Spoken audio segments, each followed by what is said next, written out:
శ్రీరామచంద్రాయ నమః. శ్రీ సీతారామాభ్యాం నమః. శ్రీమద్ వాల్మీకి రామాయణము సుందరకాండము 35వ సర్గము. సీత కోరికపై హనుమంతుడు శ్రీరాముని శరీర చిహ్నములను గుణములను వివరించుట. నరవానరుల మైత్రి విషయమును తెలిపి ఆమెకు విశ్వాసమును కలిగించుట. సీతాదేవి వానరశ్రేష్ఠుడైన హనుమంతుని ద్వారా శ్రీరామ గాథను విని ఆతనిపై కనికరము చూపుచూ మధుర వచనములను ఇట్లు పలికెను. నీకు శ్రీరామునితో పరిచయము ఎట్లు ఏర్పడినది? లక్ష్మణుని ఏ విధముగా ఎరుగుదువు? నరవానరుల సమాగమము జరిగిన తీరేమి? ఓ వానరోత్తమా, రామలక్ష్మణుల చిహ్నములు ఎట్టివి? వాటిని పూర్తిగా వివరింపము. వాటిని వినుట వలన నా శోకము తొలగును. రామలక్ష్మణుల అవయవముల పొందిక ఎట్టిది? వారి ఆకారములెట్టివి? ఉరువులు బాహువులు ఎట్టివి? నాకు వివరింపుము. సీతాదేవి ఇట్లు అడుగగా వాయుసుతుడైన హనుమంతుడు శ్రీరాముని రూపరేఖా లావణ్యములను యథాతథముగా వివరించుటకు ఉపక్రమించెను. కమలపత్రముల వంటి కన్నులు గల ఓ సీతాదేవి, నీ భర్త అయిన రాముని యొక్క మరిది అయిన లక్ష్మణుని యొక్క అవయవ సౌభాగ్యములను నీవు ఎరుగుదువు. అయినను నీవు నన్నడుగుట నా అదృష్టము, చాలా సంతోషము. ఓ విశాలాక్షి, శ్రీరాముని చిహ్నములను లక్ష్మణుని లక్షణములను నాకు తెలిసినంత వరకు వివరించెదను, వినుము. ఓ జానకి, శ్రీరాముడు కమలపత్రముల వంటి కన్నులు గలవాడు. అతడు నిరుపమాన కాంతిచే సమస్త ప్రాణులకును ఆనందమును గూర్చువాడు. పుట్టుకతోనే అతడు చక్కని దేహ సౌందర్యము గుణసంపదయు కలవాడు. అతడు తేజస్సున సూర్యుని వంటివాడు. సహనమునందు భూదేవితో తుల్యుడు. బుద్ధియందు బృహస్పతి. యశస్సుచే దేవేంద్రుడు. సర్వప్రాణులకును సంరక్షకుడు. విశేషముగా తనను ఆశ్రయించిన అనగా శరణుజొచ్చిన వారిని పరిరక్షించువాడు. లోకమునకు ఆదర్శప్రాయమైన తన ప్రవర్తన విషయమున జాగృతి గలవాడు. ధర్మరక్షకుడు. శత్రువులను రూపుమాపువాడు. ఓ సీతాదేవి, అతడు 4 వర్ణముల వారిని రక్షించువాడు. లోకమర్యాదలను తాను పాటించుచూ ఇతరులచే పాటింపజేయువాడు. కాంతిమంతుడు. సర్వలోకములకును అత్యంత పూజ్యుడు. బ్రహ్మచర్య వ్రతమును పాటించువాడు. సత్పురుషులనర్చు ఉపకారములను మరువని వ్యవహార జ్ఞాన సంపన్నుడు. లోక కళ్యాణమునకై కర్మలను ఆచరించువాడు. ఇతరులచే ఆచరింపజేయువాడు. రాజవిద్య కుశలుడు. బ్రాహ్మణులను ఆదరించువాడు. సర్వవిద్యా పారంగతుడు. సదాచార సంపన్నుడు. వినయశోభితుడు. శత్రు భయంకరుడు. రాముడు యజుర్వేదమునందు పారంగతుడు. ధనుర్వేదమునందును రుక్సామాధర్వ వేదములయందును శిక్షాది వేదాంగములయందును నిష్ణాతుడు. వేద పండితులచే పూజింపబడుచుండువాడు. ఓ సీతాదేవి, రాముడు విశాలములైన భుజములు, దీర్ఘములైన బాహువులు, శంఖము వంటి కంఠము గలవాడు. శుభప్రదమైన ముఖము గలవాడు. కండరములతో మూసుకునిపోయిన సంధి ఎముకలు గలవాడు. మనోహరములైన ఎర్రని కన్నులు గలవాడు. లోకవిఖ్యాతుడు.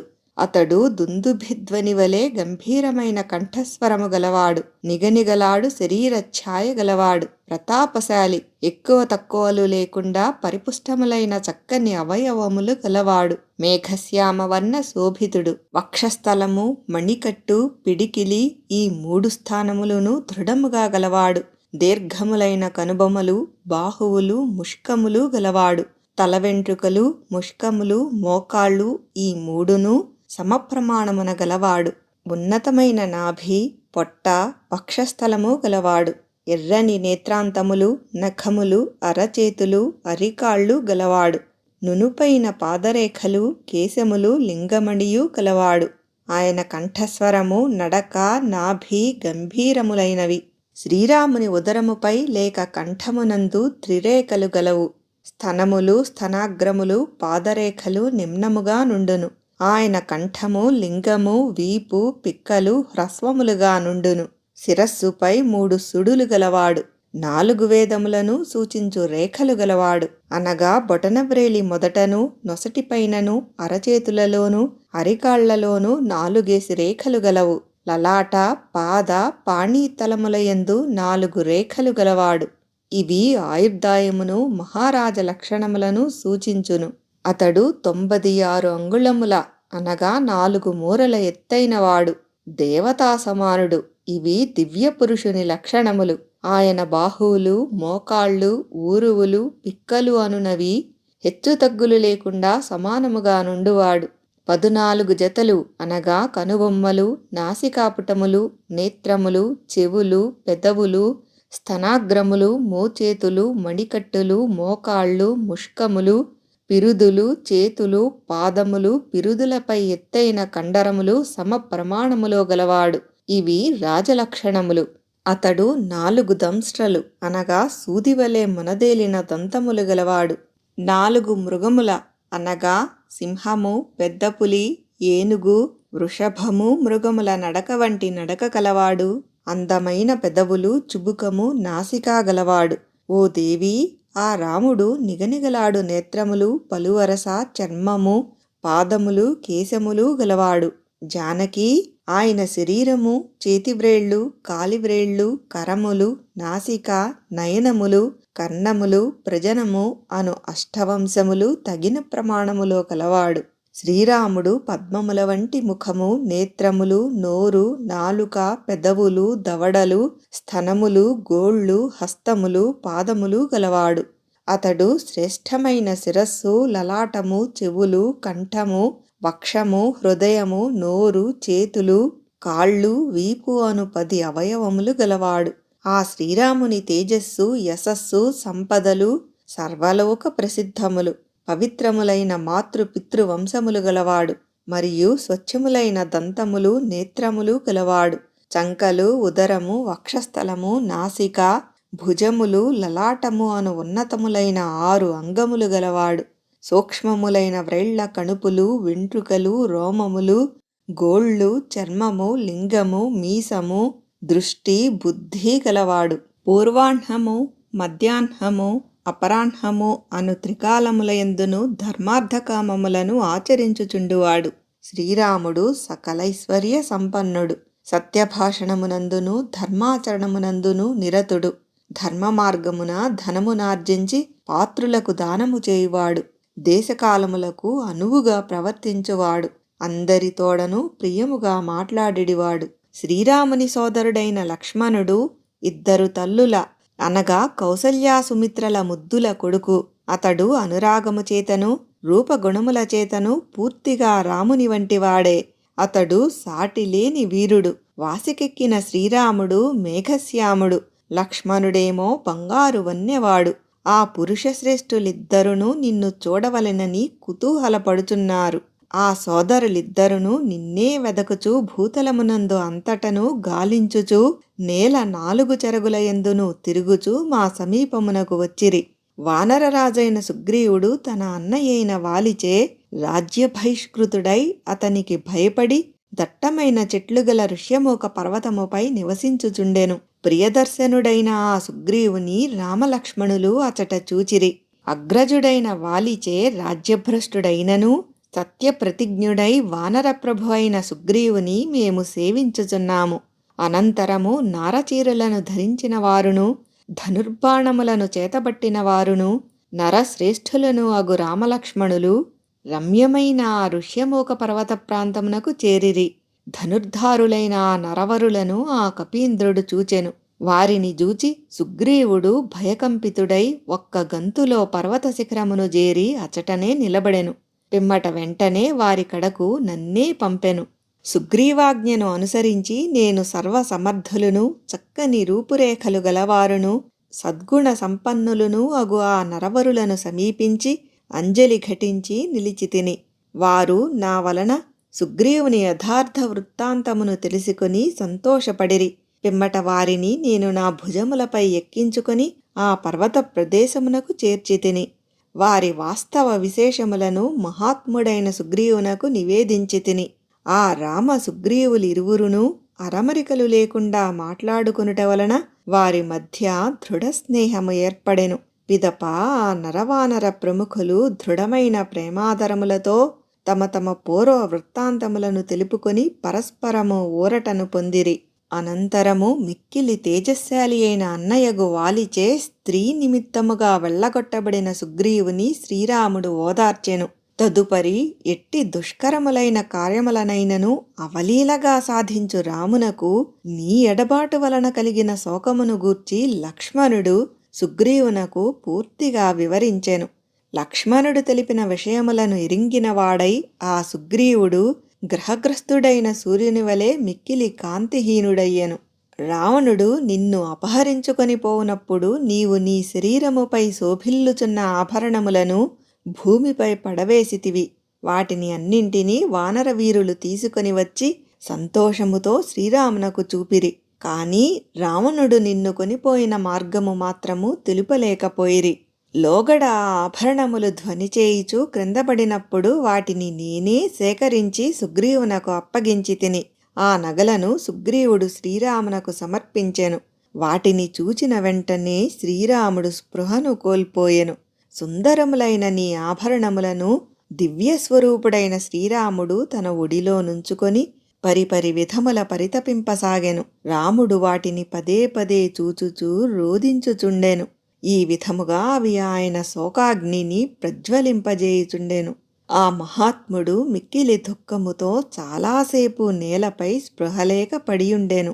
అప్పుడు నేను పెక్కు సాంత్వన వచనములతో అతి కష్టము మీద ఆయనను లేవదీసి కూర్చుండబెట్టి తిని.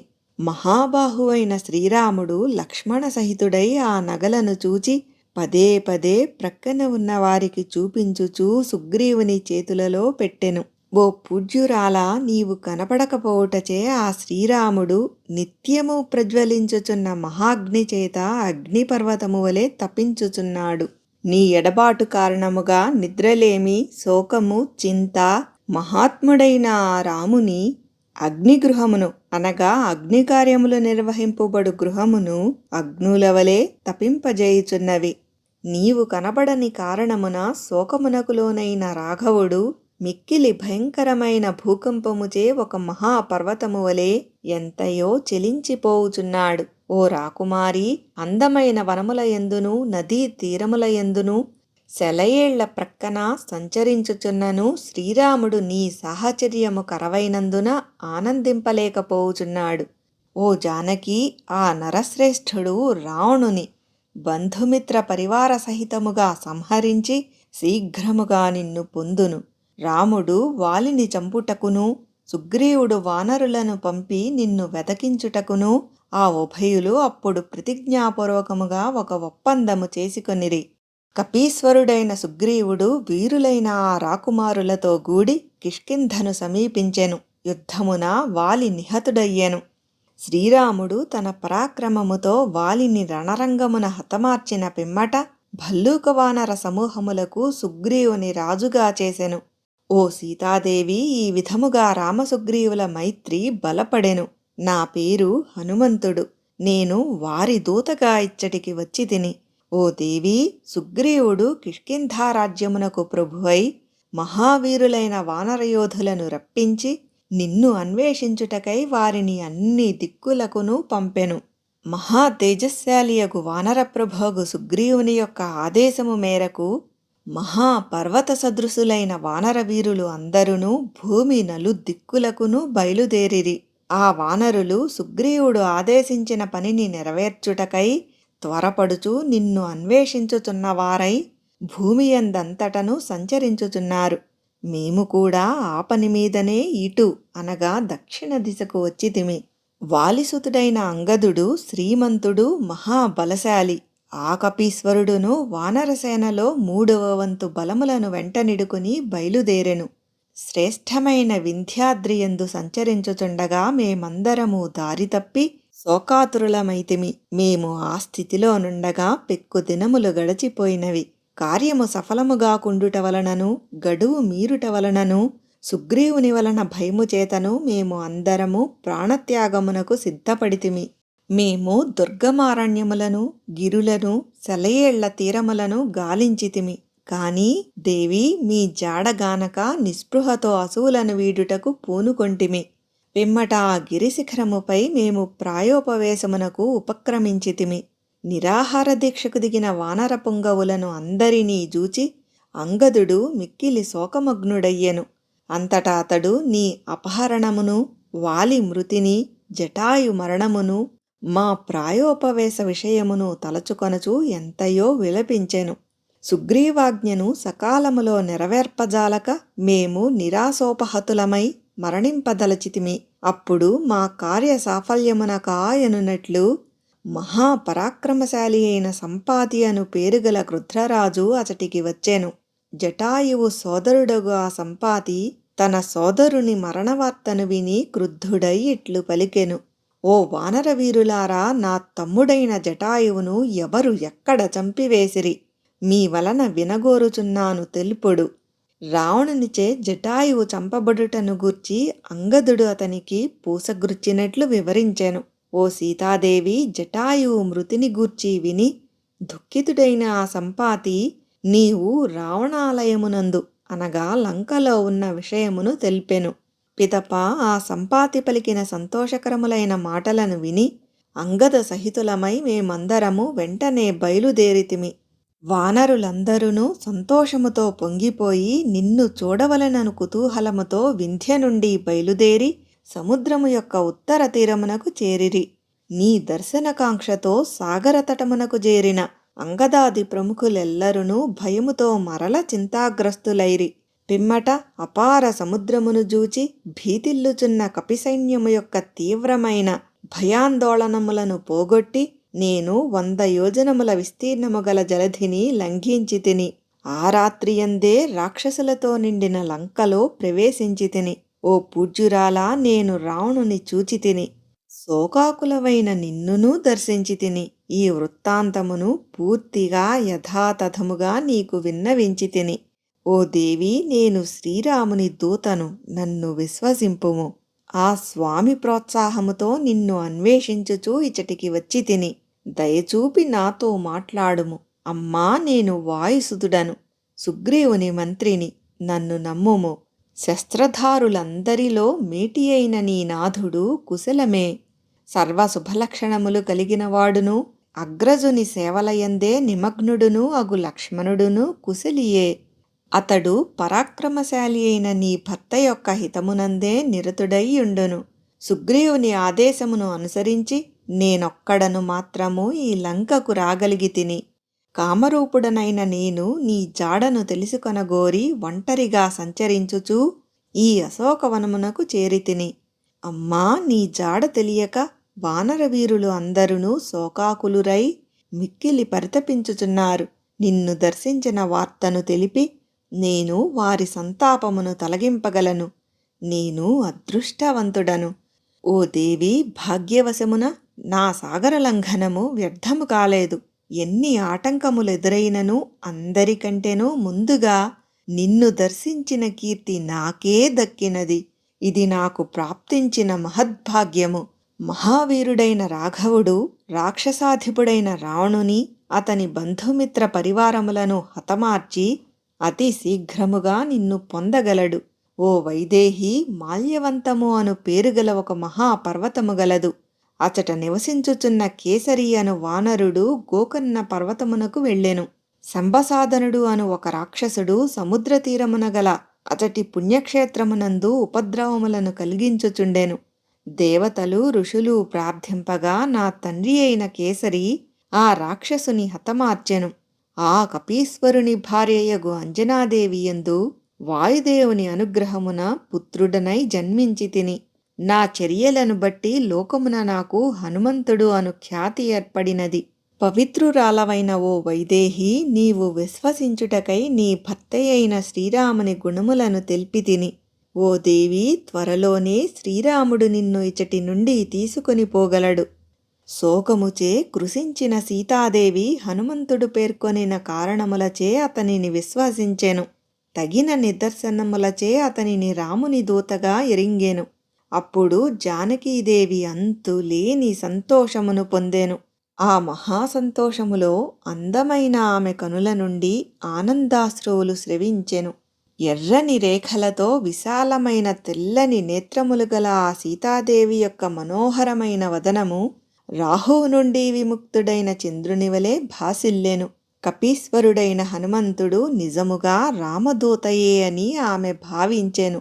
పిమ్మట హనుమంతుడు దర్శనీయురాలైన ఆమెకు ఇట్లు ప్రత్యుత్తరమును ఇచ్చెను. ఓ మైథిలి, నీకు విషయములను అన్నింటినీ తెలిపితిని, ఓరడిల్లుము. ఇప్పుడు నేనేమి చేసినచో నీకు సంతోషము కలుగునో తెలుపుము, తిరిగి వెళ్ళెదను. ఓ మైథిలి, మహర్షుల ప్రేరణ వలన కపివరుడైన కేసరి రాక్షసుడైన శంబసాదనుని యుద్ధమున చంపివేశెను. పిమ్మట నేను వాయుదేవుని వరము వలన కేసరి భార్య అయిన అంజనాదేవి యందు జన్మించితిని. బలసంపదలో నేను వాయుదేవుని అంతటి వాడను, వానరుడను. వాల్మీకి మహర్షి విరచితమై ఆదికావ్యమైన శ్రీమద్ రామాయణమునందలి సుందరకాండమునందు ఇది 35వ సర్గము.